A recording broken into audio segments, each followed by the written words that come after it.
Hello friends, কেমন আছো তোমরা? আশা করি ভালো আছো। আজকে আমাদের সেকেন্ড ক্লাস 11 এর সেকেন্ড ক্লাস স্টার্ট হবে। পার্ট 1টা যারা দেখোনি তারা ডেসক্রিপশন বক্সে লিংক দেওয়া আছে, দেখে নিও, তারপরে এই সেকেন্ড ক্লাসে জয়েন করো। আর আজকে কথা না বাড়িয়ে আমি তোমাদের সাথে রিয়া দেবনা, তোমরা দেখছো দ্য কেমিস্ট্রি ফ্যামিলি। তাহলে চলো শুরু করা যাক। তাহলে বন্ধুরা, আজকে সেকেন্ড ক্লাসে আমরা করব ল অফ কেমিক্যাল কম্বিনেশন, মানে রাসায়নিক সংযোগ সূত্র। তাহলে এই রাসায়নিক সংযোগ সূত্র এটা কাকে বলে সেটা আগে জেনে নিই। আমরা বিভিন্ন রিয়াকশন ছোট থেকে পড়ছি, ক্লাস 10 এ 9 এ আগে পড়েছি। কি পড়েছি? ধরো এরকম রিয়াক্ট্যান্ট A প্লাস B, এরা হয়তো ধরলাম আমরা রিয়াক্ট্যান্ট, মানে যাদের মধ্যে বিক্রিয়া হবে। এরা রিয়াক্ট্যান্ট, রিয়াকশন করার পর আমরা একটা বা একাধিক, দুটো, তিনটে, চারটে, অনেক সময় অনেক রকম ভাবে অনেক কটা প্রোডাক্ট পাই, তাই তো?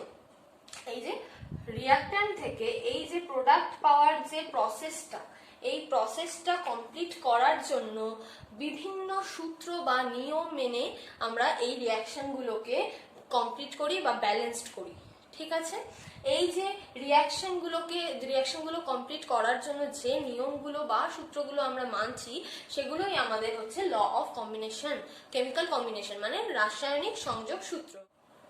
এই ল অফ কেমিক্যাল কম্বিনেশনের আন্ডারে যে যে লগুলো মানার জন্য আমরা এই রিয়াকশনটাকে এগিয়ে নিয়ে যেতে পারছি, তার মধ্যে এই 5টা ল পড়ছে।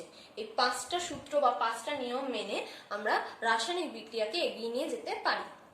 প্রথমটা হচ্ছে law of conservation of mass, মানে ভরের নিত্যতা সূত্র। দ্বিতীয়টা হচ্ছে ল অফ কনস্ট্যান্ট প্রপোর্শন, মানে স্থিরানুপাত সূত্র। তৃতীয়টা হচ্ছে ল অফ মাল্টিপল প্রপোর্শন, গুণানুপাত সূত্র। ল অফ রেসিপ্রোকাল প্রপোর্শন, মানে মিথানুপাত সূত্র। আর লাস্ট হচ্ছে গে-লুসাকস ল অফ গ্যাসাস ভলিউম, মানে গে-লুসাকের গ্যাস আয়তন সূত্র। ঠিক আছে? আমাদের কাছে এই 5টা ল আমাদের পুরোপুরি এখন পড়বো আমরা, কিন্তু তার মধ্যে এই গে-লুসাকের যে লটা, এইটাকে আমরা আলাদা একটা ভিডিওতে পড়বো। আরেকটা কথা, এনসিইআরটি মানে সিবিএসসি যে এনসিইআরটি বই, ওইটাতে আমাদের এখানে একটা ল এখান থেকে নেই। এই 5টা ল এর মধ্যে একটা ল ওর মধ্যে নেই। আছে কি কি? Law of conservation of mass আছে, ল অফ কনস্ট্যান্ট প্রপোর্শন বা ডেফিনিট প্রপোর্শন এটা আছে, থার্ড আছে ল অফ মাল্টিপল প্রপোর্শন এটা আছে, ফোর্থ আছে গে-লুসাকস ল। আর একটা ইনক্লুড করেছে তারা 5 নম্বরে অন্য একটা ল কে দিয়েছে, অ্যাভোগাড্রোস ল। ঠিক আছে? আমরা আর ওয়েস্ট বেঙ্গল বোর্ডের মধ্যে এই 5টাকে ধরা হচ্ছে, কনসিডার করা হচ্ছে। তো আমরা এই গে-লুসাক ল আর সাথে এনসিইআরটি যেটা অ্যাভোগাড্রোস ল আছে, ওই দুটোকে আমরা আলাদা একটা ভিডিওতে খুব ভালো করে ডিটেলসে পড়ব। Law of conservation of mass, এই লটাকে এই ল্যাভয়েসিয়ার, ফ্রান্সের সায়েন্টিস্ট ল্যাভয়েসিয়ার 1774-এ ফার্স্ট আমাদের এই বক্তব্যটা তুলে ধরেছেন। এই যে রাসায়নিক বিক্রিয়া এগিয়ে নিয়ে যাওয়ার জন্য যে ভরের নিত্যতা সূত্র, এটা উনি বলেছেন। কি বলেছেন এই সূত্রে? এই লতে উনি বলেছেন, কোন একটা কেমিক্যাল রিয়াকশনের যে রিয়াক্ট্যান্ট দুটোর যা মাস হবে, রিয়াক্ট্যান্ট দুটো হতে পারে, তিনটে হতে পারে, রিয়াক্ট্যান্ট যাই হোক, যতগুলোই হোক, তাদের যে কম্বাইন করলে যে মাসটা দাঁড়াবে সেটা, আর প্রোডাক্ট যেটা আসলো, যে যে প্রোডাক্ট একটা বা দুটো বা তিনটে যতগুলো প্রোডাক্ট এসছে, প্রত্যেকটা প্রোডাক্টের মাসের সাম করলে রিয়াকশনের আগে, মানে রিয়াক্ট্যান্ট গুলোর সাম আর প্রোডাক্টের সাম দুটো ইকুয়াল হবে। তার মানে যদি এই রিয়াকশনটা আমরা ধরি যে এ আর বি রিয়াকশন করে প্রোডাক্ট দিয়েছে সি প্লাস ডি, তাহলে যদি এবার বলা হয় এ যে রিয়াক্ট্যান্টটা নিয়েছো সেটা তুমি নিয়েছো এম গ্রাম, বিটাকে নিয়েছো এন গ্রাম। ঠিক আছে? তার মানে এই রিয়াক্ট্যান্টটার, মানে এ আর বি এর টোটাল মাস কত হলো? এম প্লাস এন হলো। ক্লিয়ার? তার এদিকে প্রোডাক্ট যেটা সি এসছে সেটা বলা হলো এক্স গ্রাম এসছে। ঠিক আছে? আর ডি যেটা এসছে সেটা ওয়াই গ্রাম এসছে। ঠিক আছে? তাহলে এই প্রোডাক্ট দুটোর সাম কত হবে ওয়েটের? X plus Y, right? তাহলে ল্যাভয়েসিয়ারের কথা অনুযায়ী, মানে এই ল অফ কনজারভেশন মাস কি বলছে? এই যে রিয়াক্ট্যান্ট দুটোর টোটাল যে মাসটা পেয়েছি আমরা, সেই মাসটা আর রিয়াকশন কমপ্লিট হওয়ার পর যে প্রোডাক্ট দুটো পেয়েছি তার যে মাস দুটো পেয়েছি তার যে সামটা, এই দুটো সাম ইকুয়াল হবে। তার মানে M plus N equals to X plus Y হবে। ক্লিয়ার? এটাই হচ্ছে আমাদের ভরের নিত্যতা সূত্র অথবা law of conservation of mass. Clear হয়েছে? আচ্ছা, এবার দেখছি কি কি প্রবলেম, তার মানে লিমিটেশনস। দেখো আমাদের যে বিখ্যাত অ্যালবার্ট আইনস্টাইন কি করেছেন, একটা ওনার যে রিলেটিভিটির ল আছে, আইনস্টাইনের ল অফ রিলেটিভিটিতে আমরা কি জানতে পারছি, ওনার এই ল অনুযায়ী উনি বলছেন যে কোনো যে মাস মানে যে কোনো সাবস্টেন্সের, কোনো রিঅ্যাক্ট্যান্টের, কোনো প্রোডাক্টের, যে কোনো কিছুর একটা, যে কোনো জিনিসের মাস যেটা রিঅ্যাকশন করবে, তার মাস যদি মাস আর এনার্জি দুটো হচ্ছে তোমাদের ইন্টারচেঞ্জেবল। এটা হচ্ছে ওনার ল অনুযায়ী এটা জানা যাচ্ছে। কি করে? এই ইকুয়েশন থেকে E equals to mc square. m হচ্ছে মাস আর E হচ্ছে এনার্জি, ওকে। আর c মানে কি? লাইটের ভেলোসিটি। লাইটের ভেলোসিটি কত? 3 into 10 to the power 8 metre. Clear? Metre per second. তার মানে কি, মাস যদি বাড়ছে, এনার্জি বাড়ছে, তার মানে মাসের সাথে দেখো একটা রিলেশন পাওয়া গেছে। তাহলে সেই ল অনুযায়ী কি বলা হচ্ছে, কোনোভাবে যদি কিছু পরিমাণ মাস, এই যে মাস, এই মাসটা যদি কোনোভাবে নষ্ট হয়, কোনোভাবে নষ্ট হয়ে যায়, মানে কোনো জিনিসের মাস কোনোভাবে নষ্ট হয়ে গেল, থাকলো না মাসটা, তাহলে ওই মাসটা কি উধাও হয়ে গেল? নেই, তা নয়। সেটা কিসে কনভার্ট হয়ে গেল? মাস থেকে এনার্জিতে কনভার্ট হয়ে গেল। ক্লিয়ার? এই দুটোর মধ্যে রিঅ্যাকশন ঘটানোর জন্য আমাদের রিকোয়ার্ড হিট। ক্লিয়ার? হিটটা কি? একটা এনার্জি। তার মানে এই রিঅ্যাক্ট্যান্ট দুটোর মধ্যে রিঅ্যাকশন কমপ্লিট করার জন্য আমাদের এই হিটটাকে রিকোয়ার্ড দিতে হবে, রাইট? হিট দেওয়ার পর দেখা গেল C+D আমরা পেয়েছি। এবার বোঝো, এবার তুমি ক্যালকুলেট করলে A আর B এর মাস আর C আর D এর টোটাল মাস, এই দুটোর টোটাল মাস ইকুয়ালস টু হওয়ার কথা এই দুটোর টোটাল মাস। কিন্তু যেহেতু এটার উপরে হিট আমি অ্যাপ্লাই করেছি, আমি কি দেখব, এই দুটোর যে টোটাল মাসটা আমরা ক্যালকুলেট করছি, ফাইনালে গিয়ে প্রোডাক্টে গিয়ে দেখছি আমাদের মাস বেড়ে গেছে। তার মানে কি হয়েছে, এই যে হিটটা এই যে রিঅ্যাক্ট্যান্টটার মধ্যে নিল, কনজার্ভ করলো, নেওয়ার ফলে কি হচ্ছে, এর মাসটা বৃদ্ধি পেয়ে গেছে, বেড়ে গেছে আরো। ক্লিয়ার? তার মানে এনার্জি কিসে কনভার্ট হয়ে গেল? মাসে কনভার্ট হয়ে গেছে, মাস বেড়ে গেছে। সেটা কিন্তু আমরা এই law of conservation of mass থেকে আমরা কিন্তু ধরতে পারছি না। কারণ কি, ওই লটা অনুযায়ী আমরা জাস্ট এটা টোটাল করব মাসগুলো, রাইট? আমরা কি এই হিটটাকে ধরবো না। কিন্তু দেখা যাচ্ছে কি, এই হিটটা দেওয়ার জন্য এখানে রিঅ্যাক্ট্যান্টের অল ওভার মাসটা আগেই বেড়ে যাচ্ছে, যেটা আমরা কনসিডারই করছি না। সেটা আমরা বুঝতে পারছি কোথায় গিয়ে, প্রোডাক্টে গিয়ে দেখা যাচ্ছে যে কিছু পরিমাণ মাস এখানে এটার থেকে বেশি পাওয়া যাচ্ছে ক্যালকুলেশনে। ক্লিয়ার?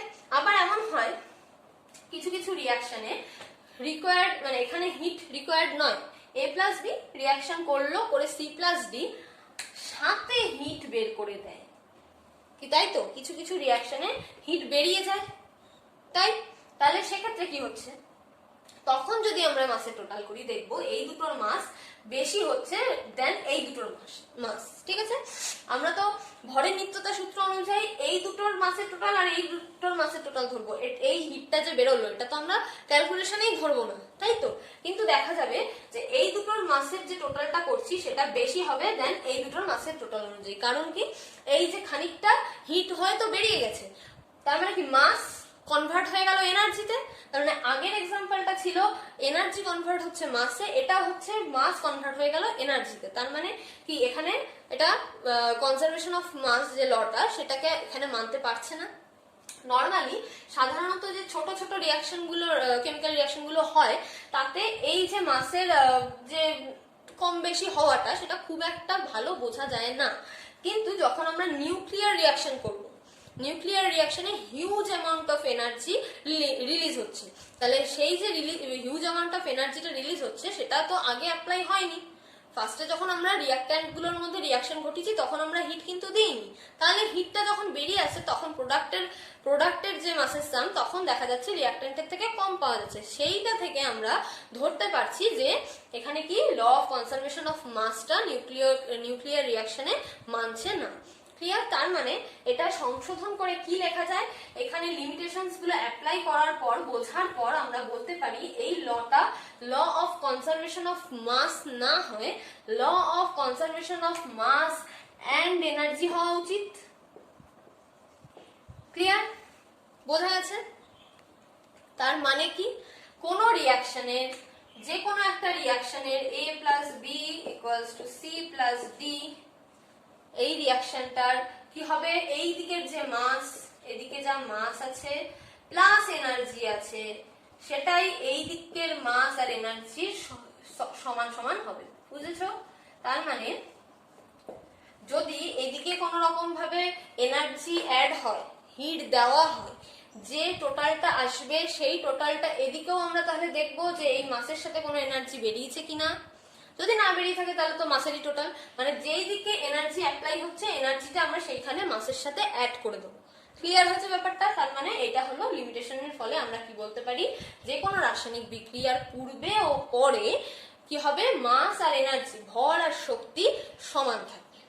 ভর আর শক্তির যে সমষ্টি পূর্বে আর পরে সেম থাকবে। ক্লিয়ার হচ্ছে? নেক্সট আমরা কি পড়বো, ল অফ কনস্ট্যান্ট প্রপোর্শন, স্থিরানুপাত সূত্র। তাহলে এই সূত্রটা কে বলেছে আমাদের, ফরাসি বিজ্ঞানী প্রাউস্ট 1799 এই সূত্রটা বলেছেন। উনি কি বলেছেন এই সূত্র অনুযায়ী, এই সূত্রে উনি বলেছেন যে কোনো একটা নির্দিষ্ট কম্পাউন্ড, ঠিক আছে, নির্দিষ্ট একটা কম্পাউন্ড সেটা যেভাবেই তৈরি হোক, তুমি ল্যাবে আর্টিফিশিয়ালি তৈরি করো বা তুমি কোথাও থেকে সংগ্রহ করে আনো, যেখান থেকেই সেটাকে তুলে আনা হোক না কেন, সেই নির্দিষ্ট কম্পাউন্ডের মধ্যে যে নির্দিষ্ট এলিমেন্টগুলো থাকে, যে এলিমেন্টগুলো দিয়ে ওই কম্পাউন্ডটাকে আমরা তৈরি করছি, সেই এলিমেন্টের যে ওয়েটের রেশিওটা হবে, যে যে এলিমেন্টগুলো আছে সেই এলিমেন্টগুলোর ওয়েটের যে রেশিওটা হবে সেটা প্রত্যেকটার ক্ষেত্রে সমান হবে। মানে আমি যেখান থেকেই ওই কম্পাউন্ডটাকে তুলে আনি না কেন, প্রত্যেকটা ক্ষেত্রেই ওই কম্পাউন্ডটাকে তৈরি করার জন্য যে যে এলিমেন্টগুলো দরকার হয়েছে সেই এলিমেন্টগুলোর সবসময় ওয়েটের রেশিও ইকুয়াল হবে, কোনো রকম চেঞ্জ হবে না। বলতে এবার বোঝো, তাহলে তুমি ধরো তোমার বাড়িতে টাইম কলের জল আসছে, বা তোমার নল থেকে যে জলটা তুমি পাচ্ছ বাড়িতে সেই জলটা নিলে, পুকুরে গিয়ে কোনো জল নিলে, কুয়োর থেকে জল নিলে, প্রত্যেকটা জল কি করলে বিশুদ্ধ করছো, ঠিক আছে, ফিল্টার করে ফেলেছো। ফিল্টার করে এইবার তার মধ্যে কি করবে, বিশ্লেষণ করবে। তুমি এইবার তার মধ্যে অবজারভেশন করবে, কি দেখবে তার মধ্যে, যদি করা যায় বিশ্লেষণ করে দেখছো যে তুমি কি পাচ্ছ, তোমার যৌগটা হচ্ছে বা কম্পাউন্ডটা হচ্ছে H2O, জল মানে H2O। H2O তে হাইড্রোজেন তুমি যেখান থেকেই তুলে আনো না কেন H2O কে, তার মধ্যে হাইড্রোজেন থাকবে 2 অণু, অক্সিজেন থাকবে 1 অণু। তার মানে টোটাল হাইড্রোজেনের ওয়েট কত এখানে, 2 গ্রাম, যেহেতু 2 মলিকিউলস আছে। অক্সিজেনের একটাই কত, 16, রাইট? তার মানে এই দুটো রেশিও কত হবে, 1:8। এই 1:8 রেশিওটা অবশ্যই কনস্ট্যান্ট। এই দুটো এলিমেন্ট, হাইড্রোজেন আর অক্সিজেন, এই দুটো এলিমেন্ট দিয়েই আমার এই H2O টা হবে। প্লাস H2O হওয়ার জন্য হাইড্রোজেনের ক্ষেত্রে এই দুটো মলিকিউলই থাকবে, অক্সিজেনের একটা মলিকিউলই থাকবে। তার মানে সবসময় এদের ওয়েটের রেশিও কি হবে, 1:8। এইটা কোনোখানে অন্য কোথাও গিয়ে জল, যদি তুমি মিশরে গিয়েও জল পাও বা কোথাও অন্য কোনো মরুভূমিতে গিয়েও জল পাও, তাতেও কিন্তু 1:8 রেশিওতেই থাকবে। এমন না ওখানে গিয়ে 2:15, 2:18 এসব কিছু হবে না। ক্লিয়ার হয়েছে? বোঝা গেছে?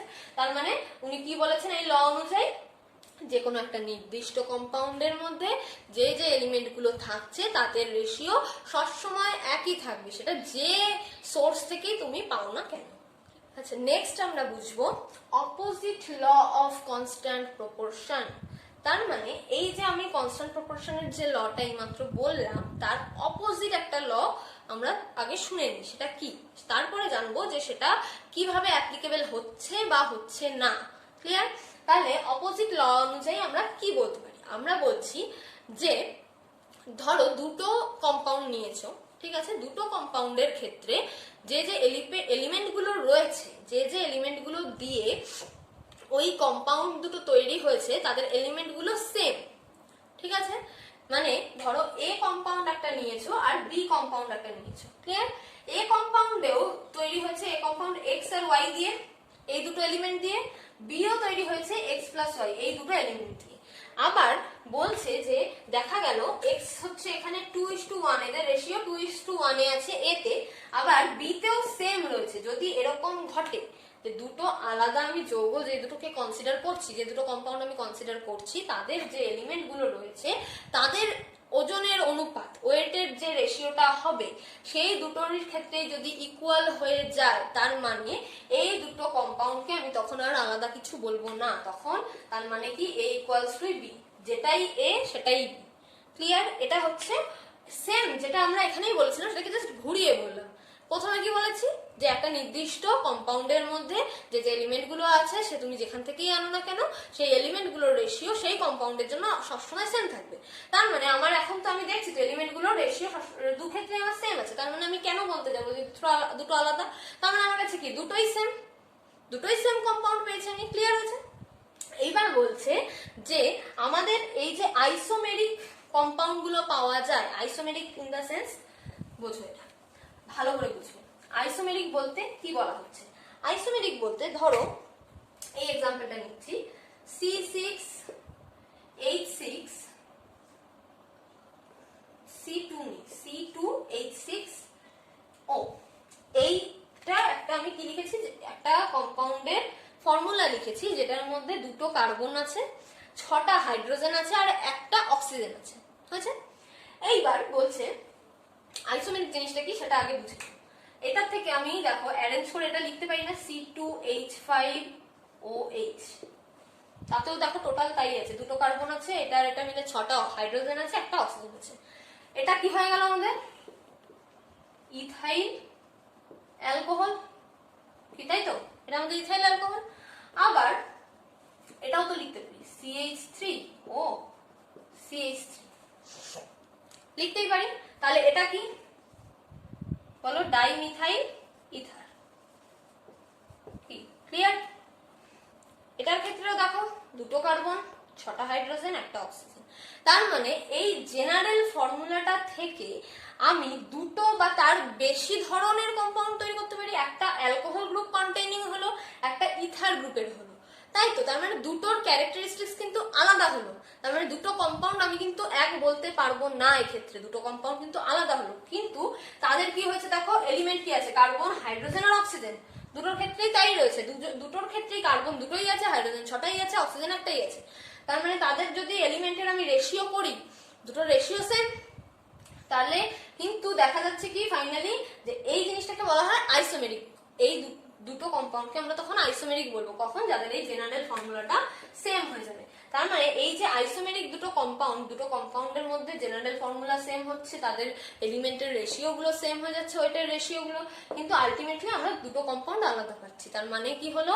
এটা ল অফ কনস্ট্যান্ট প্রপোর্শন যে লটা সেটা মানলো না। ক্লিয়ার হয়েছে? এখানে এটার লিমিটেশন পাওয়া গেল। অপোজিট লটা গেল একটা লিমিটেশন, ঠিক আছে? আরেকটাও লিমিটেশন এটার ক্ষেত্রে আছে। সেকেন্ড লিমিটেশন হচ্ছে কিছু কিছু কম্পাউন্ডের ক্ষেত্রে দেখা যায়, ধরো কিউপ্রাস সালফাইড নিয়েছো, Cu2S, কিউপ্রাস সালফাইড, আমরা জানি কিউপ্রাস সালফাইড মানে Cu2S, কিন্তু কখনো কখনো এটা ফুললি দুটো না থেকে Cu1.7S এটাও থাকে। মানে কিউপ্রাস সালফাইডের ক্ষেত্রে এই যে ভ্যারিয়েশনটা, যার জন্য কি হচ্ছে আমাদের এখানে রেশিওটা করতে গেলে, যখনই আমরা রেশিও করব কপার যে কত ওয়েট আছে আর এইখানে কপারের যে ওয়েটটা আছে, দুটো ওয়েটের মধ্যে কিভাবে ডিফারেন্স চলে আসবে। আমরা কিন্তু সেম ওয়েটের এখান থেকে কপারের ওয়েট পাবো না, দুটোর থেকে দুটো আলাদা পাবো, কিন্তু দুটোরই কিন্তু আমরা বলছি কি কিউপ্রাস সালফাইড, দুটোই নাম সেম, দুটোই সেম কম্পাউন্ড, কিন্তু এই ভেরিয়েশনের জন্য এখানে কি হবে, ওয়েটের যে রেশিওটা আমরা করতে যাবো, ওয়েটটা যে নিতে যাবো, সেই দুটোর ক্ষেত্রে দুটো কপারের রেশিও আমরা আলাদা পেয়ে যাবো। তার মানে কি হলো, এই কনস্ট্যান্ট প্রপোর্শন কি থাকলো? কিউপ্রাস সালফাইডই দুটো তৈরি করে ফেলেছি, কিন্তু দুটোর ক্ষেত্রে আমরা কপারের ওয়েট কি দেখছি, আলাদা দেখছি। তার মানে এখানেও একটা লিমিটেশনস আমরা পেলাম। নেক্সট চলো নেক্সট আমরা এই যে কনস্ট্যান্ট প্রপোর্শনটা পড়লাম তার বেসিসে একটা নিউমেরিক্যালস আমরা এখানে প্র্যাকটিস করে নিই, যে জিনিসটা কি নিউমেরিক্যালস দিয়ে বুঝে নিচ্ছি, ঠিক আছে।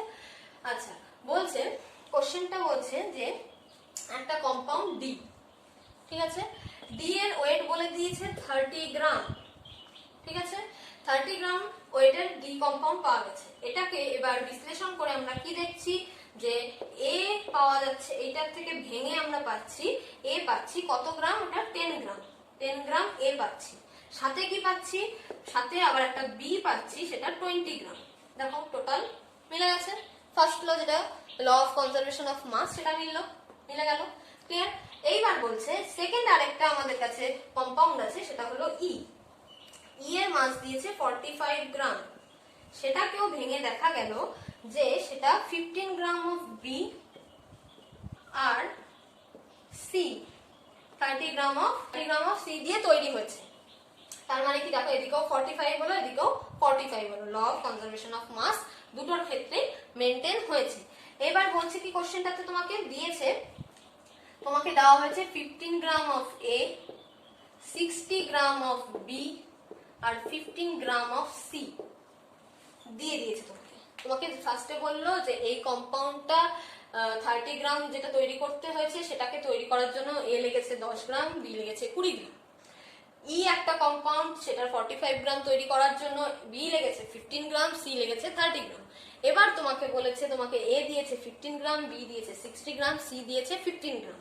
তাহলে ফাইনালি তোমাকে বলা হয়েছে যে এই তিনটের মধ্যে রিঅ্যাকশন করার পর, ঠিক আছে, প্রোডাক্ট হিসাবে কি কি থাকবে আর কত কত ওয়েটের থাকবে সেটাকে বার করতে হবে। আরেকটা কি বলে দিয়েছে, এই বি শুধুমাত্র এ আর সি এর সাথে রিঅ্যাকশন করবে, ঠিক আছে, এখানে এ আর সি এর মধ্যে কোনো আলাদা রিঅ্যাকশন হবে না। তার মানে এবার তাহলে আমরা বুঝি বিষয়টা কি, কি করে আমরা ওয়েটটা বার করব, যে এই তিনটে রিঅ্যাকশনের জন্য কি কি প্রোডাক্ট পাবো। তাহলে ফার্স্টেই দেখো এখানে রেশিওটা আগে বার করি আমরা, তাহলেই আমরা বুঝতে পারবো যে সেম রেশিওতেই তাহলে প্রোডাক্টটা আসতে হবে। তাহলে এখানে রেশিওটা কি 1:2, এ আর বি এর রেশিও 1:2, কেন, ডি তৈরি করার জন্য, ঠিক আছে, ডি এর জন্য রেশিও হচ্ছে 1:2। আর এইখানে 15 তৈরি করার জন্য দেখো তো কত, এখানেও 1:2, আচ্ছা, ই তৈরি করার জন্য 1:2। তার মানে ডি আর ই এর ক্ষেত্রেই প্রপোর্শনটা এক, কিন্তু এলিমেন্ট দুটো কিন্তু আলাদা, এটা কিন্তু ভুলিও না। তাহলে আমার কাছে দেখো সব থেকে বেশি দিয়েছে বি। প্রথমে যদি আমি ডি তৈরি করার টার্গেট নিই, এ আর বি এর মধ্যে 15 গ্রাম অফ যদি এ নিয়ে নিই, তাহলে তার ডবল নিতে হবে বি, কারণ আমাদের রেশিও 1:2। তাহলে ডবল বি মানে কত, 30 গ্রাম অফ বি যাবে। তার মানে ডি তৈরি করার জন্য কি করব, 15 গ্রাম অফ এ নেব প্লাস 30 গ্রাম অফ বি নেব। ক্লিয়ার হয়ে গেল আমার ডি তৈরি। আচ্ছা, এবার এখানে আসো, ই তৈরি করার জন্য কি লাগবে, 1:2, বি হচ্ছে 1, সি হচ্ছে 2, সেই অ্যামাউন্টে ই তৈরি হবে। দেখো অ্যামাউন্ট কার কম, ই এর কম, সি এর কম আছে, মানে 15 আছে, 15টাও পুরোই দিয়ে দেবে, কমপ্লিটলি ডিনোট করবে। তাহলে 15 গ্রাম অফ সি যদি দিয়ে দেয়, ঠিক আছে, সি এরই 2 হওয়ার কথা ছিল, তাই তো, তাহলে 1:2, এটার 1:2 করতে গেলে বি কত নেব বলো, এটার হাফ নেব, 15/2 গ্রাম বি নেব, মানে 7.5 গ্রাম অফ বি নেব। তাহলে আমার এখানে ই তৈরি হবে। ক্লিয়ার হয়েছে? তাহলে দেখো 15 gram of A complete use করে ফেলেছি, 15 গ্রাম অফ সি সেটাও কমপ্লিট ইউজ করে ফেলেছি। বেশি দিয়েছিল আমাকে 60 গ্রাম অফ বিটা বেশি ছিল, তাই এখান থেকে 30 গ্রাম আমি এখানে ডি তৈরি করার জন্য কাজে লাগিয়ে ফেলেছি, 7.5 গ্রাম আমি এখান থেকে ই তৈরি করার জন্য কাজে লাগিয়ে ফেলেছি। ঠিক আছে, তাহলে এ বি সি রিঅ্যাকশন করে ডি আর ই তো প্রোডাক্ট দিল, সাথে কি থাকবে বলো, মাস আমাকে মেনটেন করতেই হবে। তার মানে সাথে কি থাকবে, 22.5 গ্রাম অফ বি পড়ে থাকবে। ক্যালকুলেশন করে দেখো, 30 প্লাস এটা 37.5, এখান থেকে মাইনাস করো, 22.5 গ্রাম অফ বি আনঅল্টার পড়ে থাকবে, কোনো রিঅ্যাকশন করেনি। ক্লিয়ার হয়েছে? তাহলে এবার দেখো এদিকের সাম করো, 15 15 30 আর সাথে 90 গ্রাম টোটাল এদিকে রিঅ্যাকট্যান্ট গুলো রয়েছে। তাহলে প্রোডাক্ট ক্যালকুলেশন করো এবার। এখানে কত হয়েছে, 45 গ্রাম অফ ডি তৈরি হয়েছে। ঠিক আছে, এখানে তৈরি হয়েছে 22.5 গ্রাম অফ ই তৈরি হয়েছে, আর বাকি রয়েছে 22.5 5 গ্রাম অফ বি। তাহলে টোটাল করো 0 1 6 7 8 9 10 সাথে 1 4 2 6 8 9, তার মানে 90 গ্রাম। ঠিক আছে, ইকুয়াল হলো। আমাদের নেক্সট স্টার্ট হচ্ছে law of multiple proportion. Law of multiple প্রপোর্শনটা বিজ্ঞানী ডাল্টন আমাদের কাছে তুলে ধরেছেন। ঠিক আছে, এই লটাতে কি বলা হচ্ছে, ধরো যে কোনো একটা নির্দিষ্ট এলিমেন্টের সাথে আরেকটা নির্দিষ্ট এলিমেন্টের রিয়াকশন করিয়ে কম্পাউন্ড তৈরি করা হচ্ছে। বিভিন্ন রকম কম্পাউন্ড হতে পারে, ঠিক আছে, রেশিও চেঞ্জ হতে পারে। একটা নির্দিষ্ট কম্পাউন্ড এলিমেন্টকে রেখে তার সাথে আরেকটা এলিমেন্টের জাস্ট ওয়েটের রেশিওটাকে চেঞ্জ করে দিয়ে যে আমরা প্রোডাক্টগুলো পাচ্ছি, তাতে এই যে রেশিওগুলো চেঞ্জ হচ্ছে সেটা কি একটা সিম্পল তোমার সিম্পল রেশিওতে থাকছে। তার মানে কি, আমি একটু সহজ করে বলি, সেটা ভালোভাবে বুঝতে। দেখো, যদি আমি ধরো এক্স একটা নির্দিষ্ট এলিমেন্ট নিয়েছি, ঠিক আছে, ধরো 2 3টে নিয়েছি, ঠিক আছে, এই নির্দিষ্টর মধ্যে আরো কি করেছি, এইটা তো কমন এক্স, সাথে এক্স কে আমি এম গ্রামই নিয়েছি। ক্লিয়ার, এম গ্রাম এক্সই নিয়েছি, 3বারই নিয়েছি, 3বারই এম গ্রাম নিয়েছি। এইবার আরেকটা এলিমেন্ট আমি অ্যাড করছি ওয়াই। কি বলছে, ওই ল অনুযায়ী একটা নির্দিষ্ট ওজনের একটা এলিমেন্টের সাথে যখন তুমি অন্য একটা এলিমেন্টকে অ্যাড করছো বিভিন্ন রেশিওতে, চেঞ্জেবল রেশিওতে, তার মানে আমি এখানে অ্যামাউন্ট নিয়েছি এ গ্রাম নিয়েছি, বি গ্রাম নিয়েছি, সি গ্রাম নিয়েছি, তাতে কিছু না কিছু প্রোডাক্ট পেয়েছি, ধরো এম এ বি সি, এই 3টে প্রোডাক্ট পেয়েছি। ওটা নিয়ে আমার প্রোডাক্ট নিয়ে কোনো মাথা নেই। আমাকে কি বলছে, এই যে রিয়াকশনটা হচ্ছে, একটা এলিমেন্ট নিয়েছি যার মাস আমি একদম 3টের ক্ষেত্রে আমি ইকুয়াল নিয়েছি, নির্দিষ্ট নিয়েছি। আরেকটা এলিমেন্টের ক্ষেত্রে আমি কি করছি, মাসটাকে ওয়েটটাকে আমি জাস্ট চেঞ্জ করে নিচ্ছি, কিন্তু আমি এলিমেন্ট কিন্তু সেম নিয়েছি, জাস্ট আমি কম বেশি করে নিয়েছি। এটা যদি 2 গ্রাম নিই, এটা 6 গ্রাম, এটা 8 গ্রাম, এরকম নিয়েছি। ক্লিয়ার, তাহলে বলছে এদের যে ওয়েটের রেশিওটা, তার মানে কি A:B:C, এই যে A:B:C সেটা কি হবে, সবসময় সিম্পল রেশিওতে থাকবে। কখনো এরকম না, সিম্পল বলতে 1:2:3, এটা ধরো সিম্পল, এমন থাকবে না 1:1:3.5, এরকম কিন্তু থাকবে না। ক্লিয়ার, সিম্পল মিন্স সিম্পল থাকবে। তার মানে এটা যদি আমি 2 গ্রাম নিতাম, এটা 4 গ্রাম নিতাম, এটা 6 গ্রাম নিতাম, রেশিও কি হতো, রেশিওটা কি হতো আমাদের 2:4:6 হতো রেশিও। ক্লিয়ার, তার মানে কি হচ্ছে 1:2:3। বোঝা গেছে, যাই হবে আমাদের সিম্পল রেশিও হবে, কোনো রকম পয়েন্টে বা এরকম আসবে না। বোঝা গেছে? ক্লিয়ার, ওনার এই মাল্টিপল প্রপোর্শন অনুযায়ী কি বলা হয়েছে।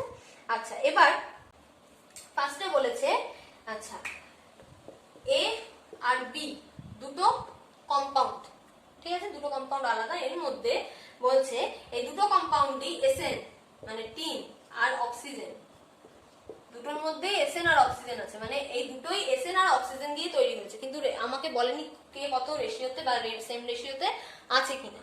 তাহলে কি বলছে, ফার্স্টে বলছে এ তে যে এসএন আছে সেটা আছে 78.77%, ওকে, আর অক্সিজেন আছে 21.23%। হলো, এবার বি তে বলছে, বি তেও দিয়ে দিয়েছে এসএন আছে 88.12% আর অক্সিজেন রয়েছে 11.88%। ক্লিয়ার, চেয়েছে কি, বলেছে যে এই দুটোর থেকে যে রেজাল্টটা পাওয়া যাচ্ছে তার থেকে মাল্টিপল প্রপোর্শন লটা কি এরা মানছে কি না সেটা দেখাতে হবে, প্রুফ করতে হবে যে এরা মানছে। ক্লিয়ার, কি করে বুঝবো, দেখো এখানে বলছে অক্সিজেন, এই অ্যামাউন্ট অফ অক্সিজেন রয়েছে, তার মানে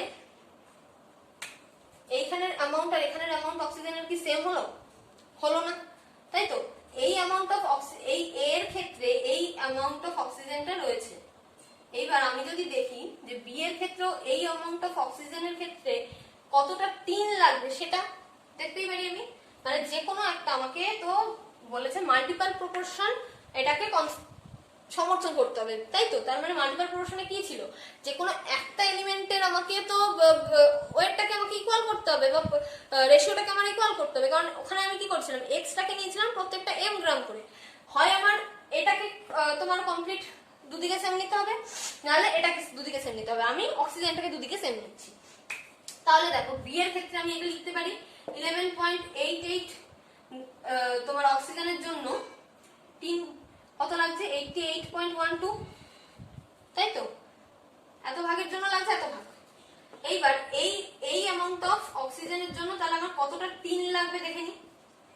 তার মানে তখন কি হয়ে যাবে দেখো, 88.12 into 21.23 divided by 11.88, এটা করে আসবে হচ্ছে তোমার 157.47, এটা আসবে 157.47। তাহলে এবার বুঝো, ভালো করে বুঝবো। দেখো এই যারা মুছছি, প্রথমে বলছে এর জন্য, আচ্ছা এ আর বি, এখানে হচ্ছে এসএন এর, এখানে O2 আলাদা লিখছি, ঠিক আছে? এখানে হচ্ছে 78.77 ছিল, তাই তো? 78.77 ছিল, আর এটা 21.23 ছিল। এটার ক্ষেত্রে কি ছিল, 88.12 ছিল, আর ছিল 11.88। এইবার আমি কি করলাম, এই বি এর ক্ষেত্রেও যদি আমি কি করেছি, কনসিডার করেছি যে বি এর ক্ষেত্রেও এর মতন অক্সিজেন অ্যামাউন্ট আমি নেব। বি এর ক্ষেত্রেও আমি অক্সিজেনের অ্যামাউন্টটা যদি এখানে নিয়ে যেতে পারি, তাহলে টিনের অ্যামাউন্টটাও আমাকে চেঞ্জ নিশ্চয়ই করতে হবে। কত চেঞ্জ হয়ে আসবে এটা? তার মানে বি যখন আমি চেঞ্জ করে ফেলেছি, বিটাকে আমি যখন আরেকবার তৈরি করছি নতুন ভাবে এলিমেন্ট অ্যাড করে, দেখো কি আসছে, 21 আসছে, তাই তো? এসছে এটা 23, এটা এসছে। তাহলে এবার মাঝখানেরটাকে আমি যদি মুছে দিই, এই বিটা এখন আর আমার দরকার নেই, ঠিক আছে? দুটোর ক্ষেত্রে দেখো তো অক্সিজেনের অ্যামাউন্ট সেম করে আনতে পেরেছি। তার মানে একটা এলিমেন্ট আমার ফিক্সড হয়ে গেল। রেশিও কাদের মধ্যে এবার করতে হবে, যে দুটো আমাদের চেঞ্জ হয়েছে, যে এসেন্টার যে দুটো ওয়েট আমার চেঞ্জ হয়েছে, এই দুটোর মধ্যে আমার রেশিও করতে হবে। তাহলে করে ফেলো রেশিও, কি আসবে 78.77 to 157.47, ক্লিয়ার? এটা করলে আসছে 1:2 অ্যাপ্রক্সিমেটলি, ঠিক আছে? অ্যাপ্রক্সিমেটলি কাটাকাটি করলে এটা আসে 1:2। তার মানে কি এটা মাল্টিপল প্রপোর্শন মেনে ফেললো, মেনেছে, ক্লিয়ার? দেখো এটার কিন্তু কোনো রকম কমপ্লেক্স রেশিও আসেনি, সিম্পল রেশিওই এসছে। ক্লিয়ার হয়েছে পুরোটা? আচ্ছা, next law of reciprocal proportion. তাহলে ল অফ রেসিপ্রোকাল প্রপোর্শনটা আমাদের রিচার্ড মানে টিচার, এখানে কিন্তু কোনো রকম উচ্চারণ নেই, ঠিক আছে? সায়েন্টিস্ট রিচার্ড 1792-তে এটা বলেছে। তাহলে এই লটা অনুযায়ী কি বলছে, এটা লটা জাস্ট মুখে বললে তোমরা বুঝবে না, আগে একদম ভালো করে এটা বোঝো, ক্লিয়ার? আচ্ছা ভালো করে শুনো। ধরো এ একটা এলিমেন্ট, বি একটা এলিমেন্ট, সি একটা এলিমেন্ট, ঠিক আছে? এ কে তুমি m গ্রাম নিয়েছো, বি কে তুমি n গ্রাম নিয়েছো, আর সি কে ধরো এই স্মল x গ্রাম নিয়েছো, ক্লিয়ার হয়েছে? এইবার বলছে দুটো আলাদা এলিমেন্ট যদি একটা নির্দিষ্ট এলিমেন্টের সাথে আলাদা আলাদা করে রিঅ্যাকশন করে, তার মানে কি এই এটা আলাদা করে সি এর সাথে রিঅ্যাকশন করবে, এই বিটা আলাদা করে সি এর সাথে রিঅ্যাকশন করবে, দুজনেই আলাদা করে সি এর সাথে রিঅ্যাকশন করবে। রিঅ্যাকশন করলে কি করবে, এ m গ্রাম নিয়েছি, সাথে সি x গ্রাম নিয়েছি, ধরো প্রোডাক্ট হলো পি, ক্লিয়ার? এবার আবার এ এর সাথে আলাদা করবে, বি m গ্রাম নিয়েছি, সাথে সি x গ্রাম নিয়েছি, ঠিক আছে? ধরো তারপর কিউ, কিউ হচ্ছে একটা প্রোডাক্ট। এইবার বলছে লটা অনুযায়ী এই যে দুটো এলিমেন্ট আলাদা আলাদা করে সেম একটা এলিমেন্টের সাথে রিঅ্যাকশন করলো, তাতে তাদের যে ওয়েটের যে রেশিও, এই দুটো আলাদা এলিমেন্টের ওয়েটের যে রেশিও, সেই রেশিও দুটো কখন সেম থাকবে, যখন এই দুটো মানে এই দুটোই যদি আবার কোনোভাবে নিজেদের মধ্যে রিঅ্যাকশন করে। তার মানে এই যে রেশিওতে এখানে রিঅ্যাকশন হয়েছে, মানে m গ্রাম অফ a এই পার্টিকুলার সি এর সাথে রিঅ্যাকশন করেছে, n গ্রাম অফ বি এই পার্টিকুলার সি এর সাথে রিঅ্যাকশন করেছে, ঠিক আছে? এই সি এর সাথে যখন কমনলি রিঅ্যাকশন করছে, এই দুটো আলাদা এলিমেন্টের মধ্যে যে রেশিওটা ছিল, ওয়েটের রেশিওটা m:n ছিল, রাইট? এবার যদি ওরা নিজেদের মধ্যে রিঅ্যাকশন করে, এই x এর সাথে না এই সি এর সাথে না করে নিজেদের মধ্যে রিঅ্যাকশন করে, তখন সেম ওয়েটের রিঅ্যাকশনটা করবে, ক্লিয়ার আছে? ওয়েটের যে রেশিওটা m:n থাকবে, অথবা xm:yn, মানে ধরো এরকম আসলো রেশিওটা, যে মানে একদম ক্লিয়ারলি এরকম না এসে এখানে ধরো আসা উচিত ছিল 1:, মানে নর্মাল কি আমরা এটা জানি 1:2, আমি যখন xm দিয়ে বোঝাচ্ছি, তার মানে এটা হতে পারে 1:3:2, মানে 2টা আছে, এই nটা আছে, এমটা তো 1, তার সাথে এই ওয়াইটা তাহলে কি হয়েছে, এখানে 3 মাল্টিপ্লাই হচ্ছে, মানে তার 3 গুণ পাওয়া গেছে। এক্সাম্পল দিয়ে এই জিনিসটা ক্লিয়ার করছে। কি বলছে, ম্যাথমেটিক্যাল নিউমেরিক্যাল করছি। নিউমেরিক্যালটাকে বলছে অ্যামোনিয়াতে 17.65% আছে হাইড্রোজেন, H2O তে 11.11% আছে হাইড্রোজেন, আর নাইট্রাস অক্সাইডে আছে 36.36% অক্সিজেন। এবার লাস্ট আমাকে কি বলেছে, এই জিনিসটা এই যে এর মধ্যে তোমাকে বলেছে রেসিপ্রোকাল প্রপোর্শনটা কিভাবে মানছে সেটাকে তোমাকে এখান থেকে দেখাতে হবে। আচ্ছা, তাহলে ফার্স্ট কাজ আমরা কি করব, দেখো এখানে জাস্ট সাইডে ক্যালকুলেশন করছি আমি। এই অ্যামাউন্ট অফ হাইড্রোজেন রয়েছে অ্যামোনিয়াতে, তার মানে এটা 100-এ আছে, তাই তো 100-এ এত আছে হাইড্রোজেন, তাহলে নাইট্রোজেন কত আছে বার করতে পারবো না, নাইট্রোজেনের অ্যামাউন্ট N2 তাহলে কত আছে বলো, 100 থেকে এটা জাস্ট মাইনাস হয়ে যাবে, কত থাকবে, 100 থেকে মাইনাস করলে থাকবে 82.35%, ক্লিয়ার, 82.35% থাকবে। এবার বলছে এই H2O তে H এর হাইড্রোজেনের পরিমাণ 11.11%, তার মানে এটাও 100-এ, এটা তার মানে এখান থেকে আমি অক্সিজেনের অ্যামাউন্ট পেয়ে যাবো না, 100-এর মধ্যে আউট অফ 100 কত অক্সিজেন আছে, কত অক্সিজেন পাবো তোমার 88.89%, 88.89% হচ্ছে অক্সিজেন পাবো। আচ্ছা, এবার দেখো এই অ্যামাউন্ট কটায় দিয়ে থাক, আমি এই সাইডটা দিয়ে মুছে দিচ্ছি, এই দিকটাতে এবার ভালো করে দেখবে, এটা হচ্ছে ছিল এত ভাগ ওজনের তোমার হাইড্রোজেনের মধ্যে নাইট্রোজেন হচ্ছে এত ভাগ, এত ভাগ হাইড্রোজেনের মধ্যে নাইট্রোজেন এত ভাগ, তাহলে এক ভাগে কত আছে, কি করতে হবে বলো, ভাগ করে দাও লিটারালি, জাস্ট এটা ডিভাইডেড বাই এটা, 82.35 ডিভাইডেড বাই 17.65, অ্যানসার আসবে হচ্ছে 4.66, ঠিক আছে, এটা 1 পার্ট অফ H2 এর জন্য পেয়ে গেলাম।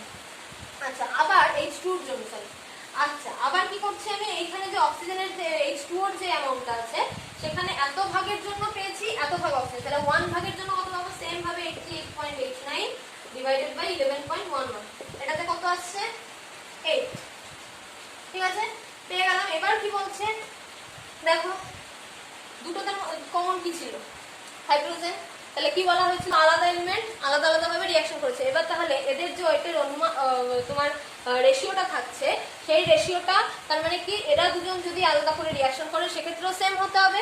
তা এটা কিসের ছিল বলো, এত অক্সিজেন কিসের মধ্যে ছিল, এটা N2O তে ছিল, দেখো এই নাইট্রোজেনের অক্সিজেনই রিঅ্যাকশন করে N2O আনবে, তো এই দুটো এলিমেন্ট থেকেই তো N2O পাবো। তাহলে ফার্স্টে আমি এখানে আগে এদের রেশিওটা করে নিই, এটা হচ্ছে N2 আর এটা পেয়েছি আমি O2, তাহলে এখান থেকে আগে N2:O2 করে ফেলো, কি আসছে 4.66:8, তাই তো, এটা আসবে হচ্ছে তোমার 0.5825, ঠিক আছে, এটা এই রেশিওতে আসছে। এইটা কিসের কতর মধ্যে, 100 এর মধ্যে, তাহলে নাইট্রাস অক্সাইডের নাইট্রোজেন কতটা আছে সেটা বার করো, 100 মাইনাস 36.36, তাই তো, তাহলে কত আসবে 63.64, এটা হচ্ছে নাইট্রোজেনের অ্যামাউন্ট, রেশিও করে ফেলো N2:O2, মানে কি 63.64:36.36, তাহলে বলো এই রেশিওটা তাহলে কত হচ্ছে, এই রেশিওটা আসছে ক্যালকুলেশন করে দেখবে 1.75:1, ঠিক আছে, 1.75:1। এবার তো মনে হতে পারে যে তাহলে তো মিললো না, এটা তো আসা উচিত ছিল, তাই না, এখানে দুটো ডিফারেন্ট এলিমেন্ট যে দুটো ছিল আমি রেশিও করলাম, আর ওদের যে কম্পাউন্ড ছিল তাদের রেশিও করলে ওয়েটের যে রেশিওটা আসবে সেটা দুটোর ক্ষেত্রে ইকুয়াল হওয়ার কথা ছিল, কিন্তু হলো না, এটা মনে হচ্ছে। এবার দেখো 3 × 0.5825, এটার সাথে 3 গুণ করলেই এটা আসে, ক্লিয়ার, ইজ টু 1।